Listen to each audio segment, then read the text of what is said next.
देखिए, English literature में होता है आपका ड्रामा। ड्रामा के ही कई प्रकार हैं, जिसमें से एक प्रकार है आपका मिरेकल प्ले। तो इस वीडियो में मिरेकल प्ले किसको बोलते हैं, इंग्लिश में और हिंदी में दोनों में इसको समझेंगे। मिरेकल प्ले किस पर्पस के लिए परफॉर्म किया जाता था, मतलब स्टेज पे जो परफॉर्म होता था मिरेकल प्ले, क्या मकसद होता था, उसके बारे में जानेंगे। इंग्लिश लिटरेचर में इसका एग्जाम्पल भी देखेंगे। तो चलिए वीडियो को स्टार्ट करते हैं। Welcome to English educator desk, आपका इंग्लिश एजुकेटर डेस्क पे स्वागत है। क्या है यह मिरेकल प्ले?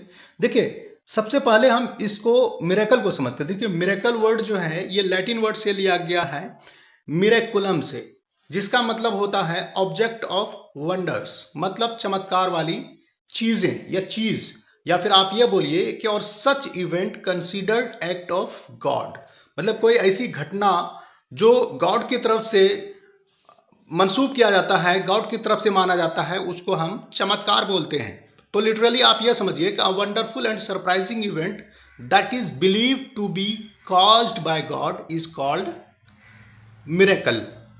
जैसा कि आपने सुना है या पढ़ा भी है कि Jesus Christ birth is a miracle, मतलब उनका जो बर्थ है एक मिरेकल है, वो एक चमत्कार है, एक मोजज़ा है, एक करामात है। मतलब कि वो विदाउट फादर के उनका बर्थ हुआ था, इसीलिए वो चमत्कार है और गॉड की तरफ से। और प्ले का मतलब क्या होता है? प्ले इंग्लिश लिटरेचर में प्ले बोलते हैं कि स्क्रिप्टेड थिंग्स या scripted event for the theatre, जो लिख दिया जाता है थिएटर में परफॉर्म करने के लिए, ड्रामा बनाने के लिए किसी इवेंट को, जिसमें डायलॉग्स होते हैं और स्टेज डायरेक्शंस होते हैं, वो प्ले बोला जाता है, उनको प्ले कहा जाता है। ठीक है, यहाँ तक समझ में आ गया।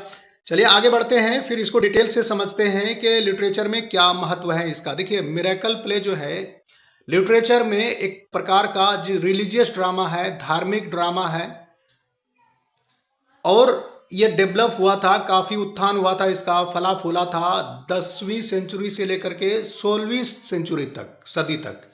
जबकि इसका जो हाइट है या क्लाइमैक्स में जो पहुंचा था, क्लाइमैक्स पे ये 15वीं सदी में मिरेकल प्ले पहुंचा था। ठीक है, क्या होता था भाई मिरेकल प्ले? मिरेकल प्ले में जो ये होता था कि ये परफॉर्म किया जाता था टू रिप्रेजेंट, पेश करने के लिए, दिखाने के लिए the lifes, events and martyrdom, मतलब कि जिंदगी को और घटनाओं को और शहादत को ऑफ वेरियस कैथोलिक सेंट्स, बहुत सारे जो कैथोलिक सेंट्स होते थे उनके जिंदगियों को, उसके उनके जिंदगी में जो घटनाएं घटित होती थी उनको और उनकी शहादत को दिखाने के लिए, रिप्रेजेंट करने के लिए ये मिरेकल प्ले परफॉर्म होता था स्टेज पर। ठीक है, ऑडियंस के सामने में। और ये या तो रियल में होता था, जो रियल घटनाएं घटित होती, या फिक्शनल होता था, या फिक्शन होता था। ठीक है, यहां तक समझ में आ गया। मकसद क्या होता था भाई मिरेकल प्ले को? का मकसद होता था कि लोगों के अंदर में, लोगों में सुधार पैदा किया जाए, लोगों को सही रास्ते पे लाया जाए और गॉड के करीब किया जाए, और क्रिश्चियनिटी को प्रोपेगेट किया जाए, उसकी तबलीग की जाए, उस रिलीजन को बढ़ाया जाए, आगे बढ़ाया जाए। ठीक है, यहां तक समझ में आ गया। देखिए, कुछ बातें और समझिए कि the miracle place where performed by the saints, मतलब सेंट्स के द्वारा ही परफॉर्म किया जाता था, और अबाउट सेंट्स, मतलब सेंट्स के बारे में परफॉर्म किया जाता था, जिसमें से खासतौर से जो legends of Nicholas, Saint Nicholas और द सेंट वर्जिन मैरी, जो सेंट निकोलस या सेंट वर्जिन मैरी है, खासतौर से इसके ऊपर ड्रामा परफॉर्म किया जाता था, उसकी जीवनी के बारे में बताया जाता था। ठीक है, इसमें जो कंटेंट होता था, मतलब ये जो ड्रामा बेस्ड होता था non scriptural text, scriptural text बोलते हैं जो बाइबल से पर आधारित हो, तो जो नॉन बिब्लिकल इवेंट्स होते थे उन पर यह ड्रामा परफॉर्म किया जाता था। जबकि मिस्ट्री प्लेज में जो है बाइबल पर जो आधारित जो इवेंट्स होते हैं उस पर ड्रामा परफॉर्म किया जाता था, और मिरेकल प्ले में सेंट्स के जीवनी को और जो उनकी घटनाएं घटित हैं उसके जीवन में, और वो जो अच्छे काम किए हैं उनको बताया जाता था, दर्शाया जाता था मिरेकल प्ले में। ठीक है, इसीलिए ये सेंट के ऊपर या सेंट के बारे में होता था, इसीलिए हम इसको सेंट्स प्ले या मैरी प्ले भी बोलते हैं। यहां तक समझ में आ गया। कुछ बातें ध्यान देने वाली बात यह है यहाँ पर कि there were 3 types of dramas in the medieval time, मतलब मिडिएवल टाइम में, मतलब 15वीं 16वीं सदी में, 14वीं 15वीं 16वीं सदी में 3 प्रकार के ड्रामा, रिलीजियस ड्रामाज होते थे, और लोगों को को के उत्थान के लिए, लोगों को सुधारने के लिए, सही रास्ते पे लाने के लिए इस टाइप के ड्रामास परफॉर्म किए जाते थे, जिसमें से आपका मिरेकल प्लेज है, ये वीडियो मैंने बना ही रहा हूँ। दूसरा मिस्ट्री प्लेज, इसके ऊपर बनाना बाकी है।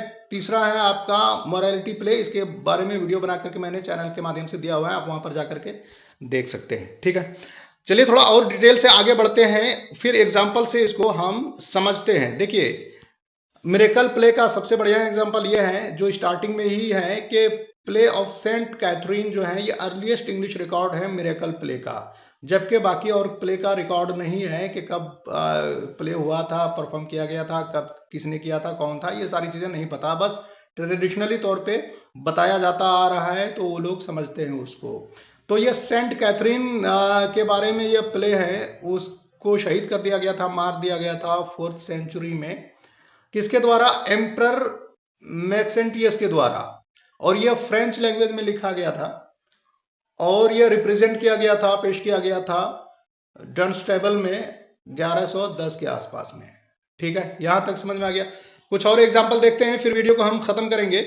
देखिए, दूसरे एग्जाम्पल है मिरेकल प्लेस के, the conversion of saint Paul है, इसी तरह से the conversion of saint Mary Magdalene है, इसी तरह से the Croxton play of sacrament है। ये सारे के सारे मिरेकल प्लेस हैं।